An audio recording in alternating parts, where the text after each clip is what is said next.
नमस्ते, मैं बीना किचन से बोल रही हूँ। आप सभी लोगों को हार्दिक स्वागत है। उम्मीद करती हूँ आप अच्छे हैं और सुरक्षित हैं।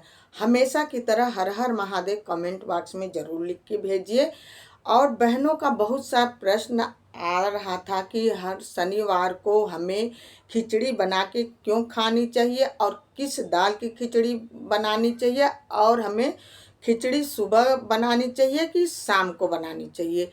ये सब कमेंट बॉक्स में बहुत सी बहनों का आ रहा था। और तांबे के लोटे से सूर्य देवता को जल चढ़ाना चाहिए कि नहीं चढ़ाना चाहिए, तांबे के छल्ले पहनना चाहिए कि नहीं पहनना चाहिए, और हमारे घर में रिश्तेदार आते हैं तो उनको क्या बना के हमें भोजन देना चाहिए, और हमें छाया दान शनिवार को जो छाया दान होती है वो क्या चीज़ होती है। ये सब चीज़ें ऐसी ऐसी कमेंट में आया था, तो हमें लगा कि हमें इस पर एक वीडियो बना लेनी चाहिए। शनिवार को खिचड़ी हमें कब बनानी चाहिए और हमें किस दाल का बनानी चाहिए, और हमें खिचड़ी कब भोजन कब करना चाहिए। पहले बता दें, खिचड़ी उड़द की दाल से बनानी चाहिए शनिवार वाले दिन, और खिचड़ी सुबह के वेला बनानी चाहिए क्योंकि पहला आहार हमारा खिचड़ी ही हो। तो इसलिए हमें सुबह के वेला खिचड़ी बना करके उड़द की दाल की दान भी कर देना चाहिए।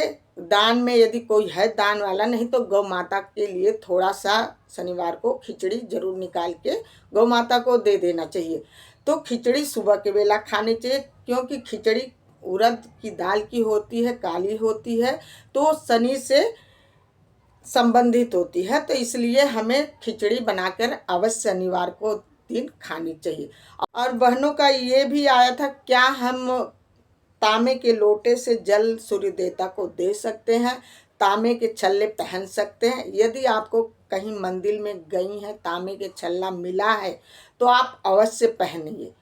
आपको मतलब वहाँ वो प्रसाद के रूप में छल्ला मिला, आप अवश्य पहनिए। ये इसको नहीं डरना चाहिए कि ये तांबे के पहने कि ना पहने।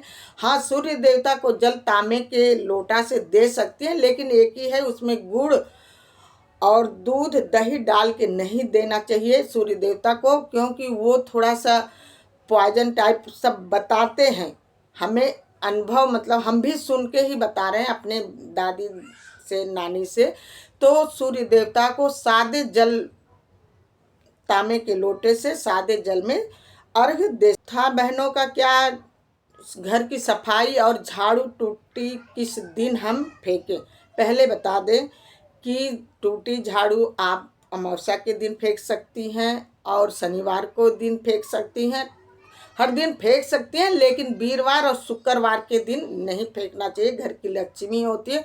गुरुवार वाले दिन बृहस्पति का दिन होता है, उस दिन भगवान विष्णु का दिन होता है, नहीं फेंकना चाहिए। शुक्रवार दिन भगवान शुक्र को दर्शाते हैं, सुख शांति को दर्शाते हैं, तो इसलिए हमें शुक्रवार को नहीं फेंकना चाहिए। हमें शनिवार को, इतवार को अवश्य फेंके। मंगलवार को भी फेंक सकते हैं, लेकिन मंगलवार को नई झाड़ू नहीं लाना चाहिए। लक्ष्मी जी की आरती, हमें गणेश जी की आरती, जो आपको आता हो अपने मंदिर में रोज पढ़िए, कोई दिक्कत नहीं है। और बहनों का ये भी प्रश्न था कि हमें शनिवार को छाया दान क्या चीज़ होती है, क्या देते हैं, छाया दान कैसे करें। तो बता दें कि किसी को कोई भी रोग हो, दवाई काम नहीं करती हो। छाया दान का मतलब यही है, किसी बर्तन में, कटोरी में सरसों का तेल लेकर के अपनी शकल देख लें, या किसी को बहुत बड़ी बीमारियां हैं, छायादान यही होता है कि शकल देख के, जिसको कोई रोग हो गया उसको भी छायादान मतलब शकल देख के हाथ पैर उस तेल के कटोरी के ऐसे करके उसको कोई मांगने वाला आए उनको दे देना चाहिए। यदि छायादान यदि आपने कर लिया, शकल देख लिया, तो उस तेल को घर में नहीं रखना चाहिए, तुरंत ही मतलब दान दे देना चाहिए। छायादान देने का मतलब है उसमें 2 रुपया 10 रुपये का सिक्का जरूर डाल के देना चाहिए। यदि छत के ऊपर कूड़ा करकट रखा हुआ है, बहुत कबाड़े रखे हैं, तो कोशिश वही हो कि उसको शनिवार को, इतवार के दिन, किसी भी दिन निकाल दें। शुक्रवार और वीरवार वाला दिन छोड़ के किसी दिन कबाड़ा घर के ऊपर छत पर होता है तो वजन होता है, वो शनि का प्रकोप होता है, तो इसलिए कबाड़ा निकाल के फेंक देना चाहिए। प्रश्न ये भी आ रहा था, हम रोज पूजा पाठ करते हैं लेकिन गरीब के गरीब रह जाते हैं, दरिद्रता के दरिद्र रह जाते हैं, बच्चे बात नहीं मानते, बच्चे जो कहो वही उल्टा करते हैं। ऐसा कुछ नहीं है, मेरे हिसाब से ऐसा कुछ नहीं है। हाँ, पूजा पाठ करने से दरिद्र नहीं होते हैं, न गरीब होते हैं, न बच्चे ये मन में चलता है कि बच्चे बात नहीं मानते, ऐसा कुछ नहीं है।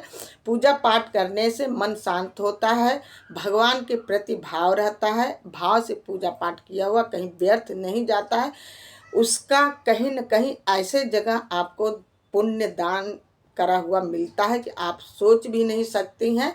ये गलत चीज़ें आप लोग मत सोचा करो, पूजा पाठ करने से कुछ नहीं मिलता, बहुत कुछ मिलता। मेन चीज़ तो ये रह गया कि घर के अंदर अपने जो श्रेष्ठ हैं, बड़े बूढ़े हैं, उनका सेवा अवश्य करिए। सबसे बड़ा पूजा यही होता है कि अपने घर में बड़ों बूढ़ों का इज्जत करना चाहिए, मान सम्मान करना चाहिए, उनके पास बैठ कर के 2-4 मिनट 10 मिनट जैसे टाइम है आपके पास, उनसे बातचीत करिए, समय पर उनको दवाई दिलाइए, समय पर उनको चीज़ जो ज़रूरत हो वो दिलाइए। सबसे बड़ा पूजा यही है।